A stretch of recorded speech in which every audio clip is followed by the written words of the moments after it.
Assalamualaikum warahmatullahi wabarakatuh. Alhamdulillahilladzi arsala rasulahu bil huda wa dinil haqq liyudhhirahu 'ala ad-dini kullihi wa kafaa billahi shahida. Asyhadu an la ilaha illallah wa asyhadu anna Muhammad rasulullah. Allahumma salli wa sallim wa barik ala sayyidina wa maulana Muhammad wa ala alihi wa sahbihi ajma'in, amma ba'd. Rabbi shrah li sadri wa yassir li amri wahlul 'uqdatam min lisani yafqahu qawli. Allahumma faqihna wa faqih auladana fid din wa 'allimna at-ta'wil. Apa kabar ibu-ibu Majlis Ta'lim Sabilul Jannah dan para pemirsa dimanapun Anda berada?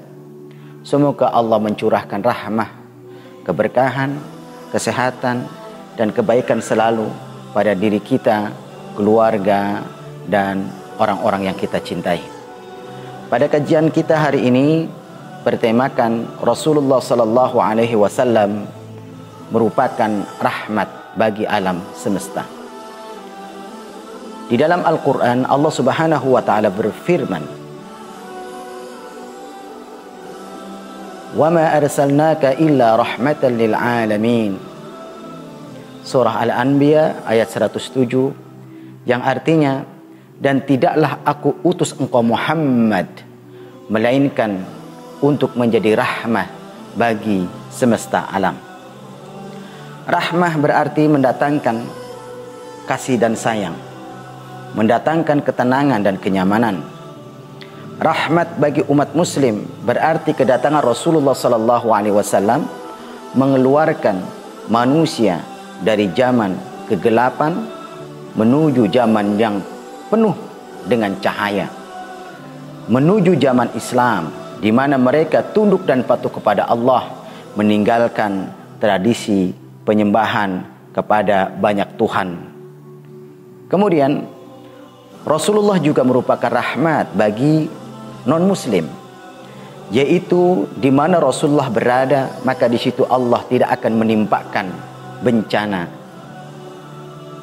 Kemudian baginda Rasulullah sallallahu alaihi wasallam dalam hadis yang masyhur dalam riwayat Imam Bukhari disebutkan, "Innama bu'ithtu liutammima makarimal akhlaq."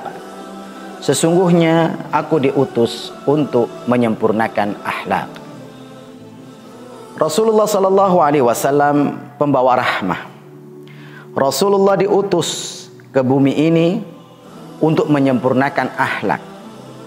Dan di dalam kehidupan seorang muslim dilarang adanya kekerasan, kezaliman, ketidakadilan. Karena kekerasan, kezaliman dan ketidakadilan itu adalah musuh di dalam Islam. Bahkan ketika baginda Rasulullah sallallahu alaihi wasallam berdakwah, di dalam dakwahnya tersebut baginda Rasulullah tidak pernah memberikan paksaan kepada seseorang untuk memeluk agama Islam. Allah Subhanahu wa taala mengajarkan, la ikraha fid din. Tidak ada paksaan di dalam beragama. Sehingga kewajiban Rasulullah adalah mengajak dan mengajak, tetapi Rasulullah tidak punya kekuasaan untuk memaksa seseorang, bahkan dilarang memaksa seseorang masuk dalam agama Islam. Itulah indahnya akhlak Rasulullah, dan itulah rahmatnya diutusnya Rasulullah sallallahu alaihi wasallam. Sesungguhnya bagi Allah itu mudah untuk menjadikan semua orang beriman. Sebagaimana disebutkan dalam Al-Qur'an, "Walau syaa'a rabbuka la'amana man fil ardi kulluhum jami'a." Dan jika Tuhanmu menghendaki, tentulah beriman semua orang di bumi seluruhnya. "Afa anta tukrihun nasa hatta yakunu mu'minin?" Tetapi apakah kamu hendak memaksa manusia agar mereka menjadi orang-orang yang beriman? Dari surah Yunus ayat 99 sungguh sudah sangat jelas sekali. Di dalam surah Yunus ayat 99 tersebut memberikan gambaran kepada kita, urusan iman itu adalah urusan Allah Subhanahu wa taala. Ketika seseorang memberikan hidayah iman, maka orang itu akan memeluk agama Islam. Tetapi ketika seseorang dipaksa untuk beriman, maka hasil paksaan tersebut tidak memberikan kemanfaatan untuk mereka. Apakah kemudian di dalam Islam kita tidak mengenal dakwah? Justru di dalam Islam itu kekuatannya adalah pada dakwah. Setiap kita punya kewajiban dakwah, mengajak. Bahkan dalam surah Al-Asr yang sering kita baca, wal asri innal insana lafi khusr. Demi masa, sesungguhnya manusia itu dalam keadaan merugi, illal ladzina amanu wa amilus shalihat, kecuali orang yang beriman dan beramal saleh. Dan saling berpesan untuk berpegang kepada yang hak dan saling berpesan untuk bersabar. Itu adalah kekuatan dakwah di dalam Islam. Sehingga salah satu hal yang prinsip dalam kehidupan seorang muslim adalah amar ma'ruf nahi mungkar. Melaksanakan amar ma'ruf, mengajak orang lain, mengajak kebaikan. Wa nahyu mungkar itu artinya berarti mencegah orang lain melakukan kemungkaran. Itu kekuatan pada pribadi-pribadi setiap muslim untuk berdakwah, mengajak. Tetapi di dalam mengajak kita tidak punya kekuatan dan kekuasaan untuk memaksa. Di dalam kehidupan seorang muslim, di dalam kita berdakwah, ada etika yang diajarkan oleh Allah Subhanahu wa taala. Dan etika ini dicontohkan oleh baginda Rasulullah sallallahu alaihi wasallam di dalam melalui proses berdakwah. Allah Subhanahu wa taala berfirman di dalam surat An-Nahl ayat 125 dalam hal berdakwah, ud'u ila sabili rabbika bil hikmah. Ajaklah manusia ke jalan Allah dengan cara hikmah, dengan cara yang bijak, dengan cara yang baik. Wal mau'izatil hasanah, dan dengan nasihat yang baik, dengan keteladanan, dengan lisan yang indah, dengan tatapan muka, dengan tatapan wajah yang penuh senyum. Merangkul, bukan memukul. Itu bagian daripada al-mau'izah al-hasanah. Mengajak atau memberikan nasihat dengan cara yang baik. Wajadilhum billati hi ahsan. Dan bila pun terjadi perdebatan, berargumentasi, ketetapan Allah dengan cara yang baik. Tidak menghinakan, tidak menyisihkan, dan tidak melemahkan. Bahkan kehidupan seorang muslim ketika mereka berdakwah, ini salah satu rahmatnya baginda Rasulullah diutus menjadi utusannya Allah. Allah menegaskan jangan menghina Tuhan-Tuhan mereka. Karena bila kalian menghina Tuhan-Tuhan atau sembahan-sembahan mereka, mereka akan menghina Allah di luar batas. Ini disebutkan di dalam Al-Quran, surah Al-An'am 108. Mari kita memperhatikan bagaimana rahmatnya Rasulullah untuk alam semesta ini. Bagaimana mulianya Rasulullah di dalam upaya mengajak umat manusia menyembah hanya kepada Allah dengan menggunakan pendekatan akhlak yang mulia.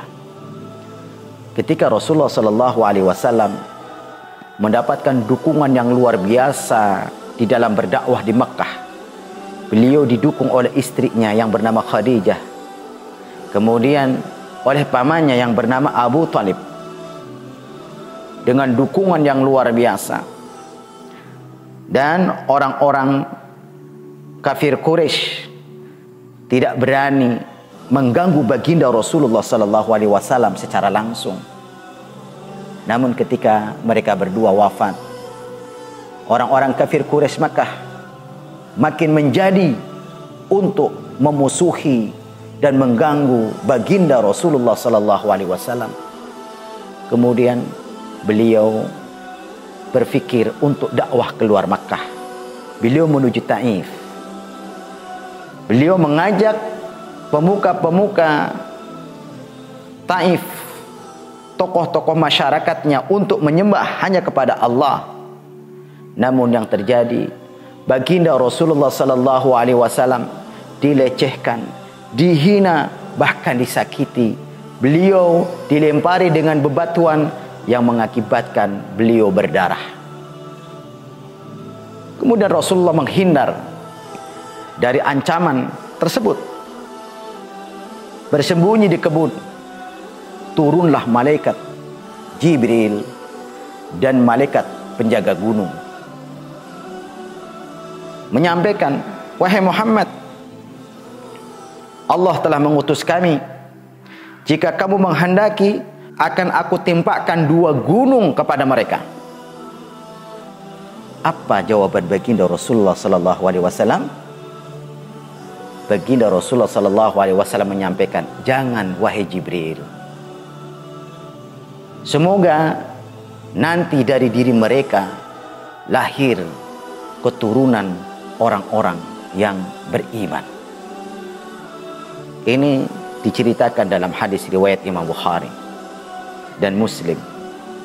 Apa yang bisa kita simak dari peristiwa Taif ini? Baginda Rasulullah tidak mempunyai dendam, padahal beliau terzalimi. Beliau tidak menggunakan kesempatan itu untuk membalas, padahal mendapatkan dukungan dari malaikat Jibril dan malaikat penjaga gunung. Tetapi yang muncul pada qalbun atau hati beliau adalah kasih sayang. Tetap berpengharapan kepada Allah. Mudah-mudahan nantinya di antara mereka atau keturunan mereka menjadi orang-orang yang beriman. Sungguh baginda Rasulullah sallallahu alaihi wasallam sangat-sangat luar biasa di dalam memberikan kasih dan sayangnya. Kasih sayang baginda Rasulullah sallallahu alaihi wasallam juga terungkap di dalam Al-Qur'an dalam surah Ali Imran. Fabima rahmatin minallahi linta lahum walau kunta faddan ghalidhal qalbi lanfaddu min hawlik. Maka berkat rahmat Allah, engkau Muhammad berlaku lemah lembut terhadap mereka. Sekiranya engkau bersikap keras dan berhati kasar, tentulah mereka menjauhkan diri dari sekitarmu. Fa'fu anhum wastaghfir lahum wasyawirhum fil amr.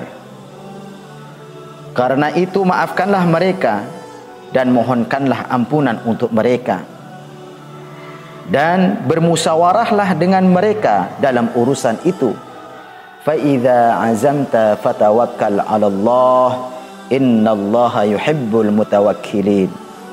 Kemudian apabila engkau telah membulatkan tekad, maka bertakwalah kepada Allah. Sungguh Allah mencintai orang yang bertawakal. Allah Subhanahu wa ta'ala mencurahkan kasih sayangnya kepada baginda Rasulullah, sehingga hamba yang mulia ini pun mempunyai rasa kasih sayang kepada manusia. Kasih sayangnya tidak mempunyai balas dendam kepada orang yang menyakitinya. Bahkan terhadap para sahabat, beliau perlakukan dengan luar biasa. Baginda Rasulullah memaafkan bila mereka mempunyai kesalahan, dan mereka dimohonkan ampun oleh Rasulullah akan khilaf dan dosa mereka. Bahkan mereka dilibatkan dalam kegiatan-kegiatan berkehidupan, bermasyarakat dan bernegara di Madinah. Di dalam mempertahankan Islam, mereka dilibatkan dengan baik.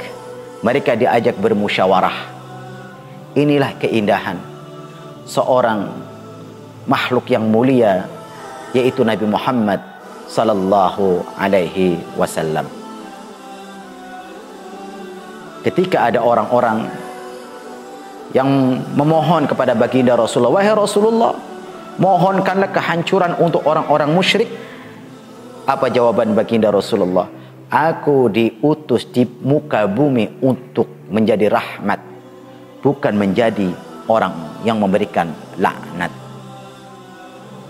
Ibu-ibu Majlis Taklim Sabilul Jannah dan segenap pemirsa yang dimuliakan Allah Subhanahu wa taala, mari kita melihat kepada diri. Sebagai orang yang mencintai baginda Rasulullah, apakah kita benar-benar sudah mengikuti baginda Rasulullah sallallahu alaihi wasallam dalam hal berkasih sayang?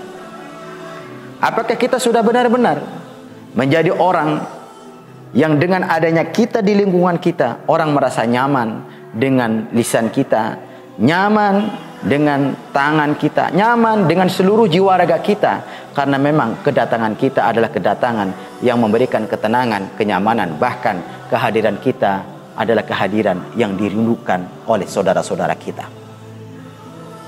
Mari, bila kita merasa diri belum bisa diterima oleh lingkungan, maka hendaknya kita introspeksi. Jangan-jangan kita menjadi masalah ketika kita hidup di masyarakat atau menjadi sumber masalah. Berbahagialah kita ketika kehadiran kita di tengah lingkungan menjadi orang-orang yang bisa memberikan solusi atas masalah-masalah yang ada di sekitar kita. Mudah-mudahan kita menjadi orang yang bermanfaat untuk lingkungan kita.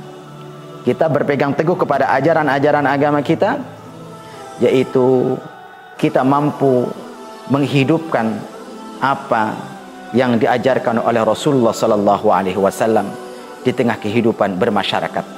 Mampu mencontoh keteladanan baginda Rasulullah menjadi rahmat bagi alam semesta.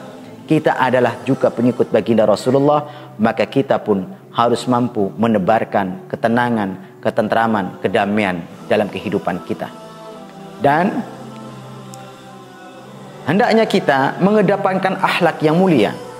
Baginda Rasulullah sallallahu alaihi wasallam diutus, dan pengikut awal Rasulullah adalah orang-orang yang tertindas, orang-orang yang lemah, karena mereka itu adalah orang-orang yang dibela oleh Rasulullah ketika orang-orang yang kuat dan orang-orang yang kaya mengeksploitasi mereka, menzalimi mereka. Karena pembelaan terhadap kaum lemah, menyantuni kepada orang-orang yang miskin, membela kepada para kaum du'afa, itu adalah prinsip di dalam ajaran agama Islam untuk dihidupkan. Semoga dengan kajian yang singkat ini membawa kepada kami, ibu-ibu Majlis Taklim dan para pemirsa, menjadi orang yang semakin menghidupkan nilai-nilai ajaran Islam yang rahmah lil alamin. Kemudian kita mampu mengedepankan di dalam kehidupan keluarga dan lingkungan kita dalam kerangka menggunakan akhlak yang mulia. Mari kita memohon kepada Allah, mudah-mudahan ibu-ibu Majlis Taklim Sabilul Jannah beserta keluarga, kemudian hadirin para pemirsa, kami sekeluarga pula selalu mendapatkan kebaikan. Alhamdulillahirabbil alamin wa bihi nasta'in ala umuri dunya waddin. Allahumma shalli wa sallim wa barik ala sayyidina wa maulana Muhammadin wa ala ali sayyidina Muhammad. Ya Allah, ya Tuhan kami yang Maha Pengasih, yang Maha Penyayang, segala pujian hanya milik-Mu ya Allah. Jadikan kami termasuk orang-orang yang selalu mendapatkan curahan kasih sayang-Mu ya Allah. Engkau berikan ampunan kepada kami, orang tua kami, guru-guru kami, kaum muslimin muslimat. Bahkan berikan ampunan kepada murid-murid kami. Berikan ampunan kepada mereka yang mencintai kami, dan berikan ampunan kepada mereka yang kami cintai ya Allah. Lapangkan kubur mereka yang telah kembali ke hadirat-Mu ya Allah. Berikan mereka nikmat di alam kubur, jauhkan mereka dari azab kubur. Ya Allah, ya Tuhan kami, berikan kepada kami selalu petunjuk ke jalan yang lurus, jalan yang penuh nikmat dan rahmat. Jauhkan kami dari jalannya orang-orang yang Engkau laknat. Kuatkanlah kami ya Allah akan iman kami. Kuatkanlah kami akan kesabaran kami, dan kuatkanlah kami akan kesyukuran kami, agar kami selalu mendapatkan rahmah dan kasih sayang-Mu ya Allah. Ya Allah, ya Tuhan kami, hiasilah kami dan keturunan kami dengan akhlak yang mulia. Jadikan kami termasuk orang-orang yang mampu menebarkan rahmah, menebarkan kasih sayang, dan membawa Islam sebagai bagian di dalam kehidupan keseharian kami.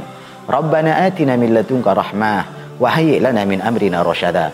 Rabbana hab lana min azwajina wa dhurriyyatina qurrata a'yun waj'alna lil muttaqina imama. Rabbana atina fid dunya hasanah wa fil akhirati hasanah wa qina adzabannar. Wa sallallahu ala sayyidina Muhammadin walhamdulillahi rabbil alamin. Terima kasih, mohon maaf bila ada hal yang kurang berkenan. Insyaallah kita bertemu pada kajian yang lainnya. Subhanakallahumma bihamdika asyhadu an la ilaha illa anta astaghfiruka wa atubu ilaik. Salam kami untuk keluarga semua. Wassalamualaikum warahmatullahi wabarakatuh.